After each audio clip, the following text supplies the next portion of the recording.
Pertama kami akan sedikit update mengenai Omicron di dunia. Jadi sampai sekarang sudah ada kasus konfirmasi 408.000, naik dari minggu lalu yang 184.000 seluruh dunia. Negara yang sudah terdeteksi ada Omicron naik dari 115 negara minggu lalu menjadi 132 negara. Paling banyak sekarang ada di daerah Eropa, Inggris, Denmark, Amerika, itu semuanya di atas 20.000. Afrika Selatan sendiri sudah turun ke angka 1.800-an. Negara di Asia Tenggara yang di atas kita adalah Singapura 1.600 dan Thailand 1.500. Indonesia ada di posisi 40. Jumlahnya per hari ini 152. Ada tambahan 16 dibandingkan 2 hari yang lalu dan semuanya berasal dari pelaku perjalanan luar negeri. Kita juga mengamati bahwa Omicron juga sudah ada kenaikan di India. Sekarang sudah lebih dari 1.700 kasus ada di India. Dan pesannya adalah ya kita tetap waspada. Indonesia alhamdulillah relatif lebih rendah kalau kita lihat dari populasinya dan juga luas geografisnya. Ini berhubung karantina kita sudah cukup ketat, kita berhasil menahan masuknya Omicron ke dalam, tapi dari 152 kita tahu 6 sudah merupakan transmisi lokal. Ada yang datang dari sebagian besar di Jakarta, tapi ada juga yang datang dari Medan dan juga dari Bali dan Surabaya. Jadi kita tetap harus selalu waspada.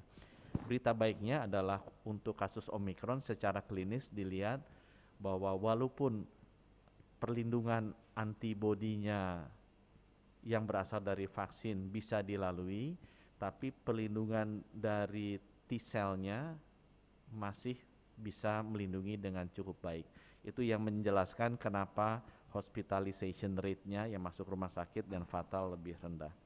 Kami mungkin sedikit update mengenai kasus Omicron di Indonesia. Dari 152 yang masuk di Indonesia, itu lebih setengahnya adalah tanpa gejala, setengahnya lagi adalah sakit ringan, ya artinya tidak membutuhkan oksigen, saturasi yang masih di atas 95% dan 23%-nya atau 34 orang sudah sembuh dan sudah kembali ke rumah. Ya, jadi kita melihat bahwa sampai sekarang tidak ada yang membutuhkan perawatan yang serius di rumah sakit, cukup dikasih obat dan vitamin, mereka sudah bisa kembali ke rumah. Saya update juga sedikit dari sisi vaksinasi. Alhamdulillah sekarang Bapak Presiden menargetkan 70% provinsi sudah selesai vaksinasi dosis pertama.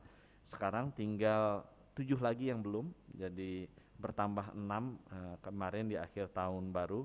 Yang perlu masih dikejar adalah Kalimantan Barat, Sumatera Barat, Aceh, Sulawesi Barat, Maluku, Papua Barat, dan Papua. Itu adalah provinsi-provinsi yang belum sampai 70% dosis pertama. Update sedikit mengenai stok vaksin. Stok vaksinnya ada on hand sekarang 390 juta. Yang sudah kita suntikan tadi 281 juta. Jadi masih cukup banyak stok yang ada kita pegang dan ini membutuhkan bantuan rekan-rekan sekalian untuk mempercepat vaksinasi. Yang ketiga, saya akan update mengenai program vaksinasi booster sudah diputuskan oleh Bapak Presiden akan jalan tanggal 12 Januari. Ini diberikan ke golongan dewasa di atas 18 tahun sesuai dengan rekomendasi WHO dan akan diberikan ke kabupaten kota yang sudah memenuhi kriteria 70% suntik pertama dan 60% untuk suntik kedua. Jadi sampai sekarang ada 244 kabupaten kota yang sudah memenuhi kriteria tersebut. Vaksinasi booster ini juga akan diberikan dengan jangka waktu di atas 6 bulan sesudah dosis kedua. Kita identifikasi ada sekitar 21 juta sasaran di bulan Januari yang sudah masuk ke kategori ini. Dan jenis boosternya nanti akan kita tentukan, ada yang homolog atau jenisnya sama, ada yang heterolog atau jenis vaksinnya berbeda. Yang mudah-mudahan nanti akan bisa segera diputuskan tanggal 10 sesudah keluar rekomendasi dari ITAGI dan BPOM. Mungkin demikian kami sampaikan. Terima kasih. Wassalamualaikum warahmatullahi wabarakatuh.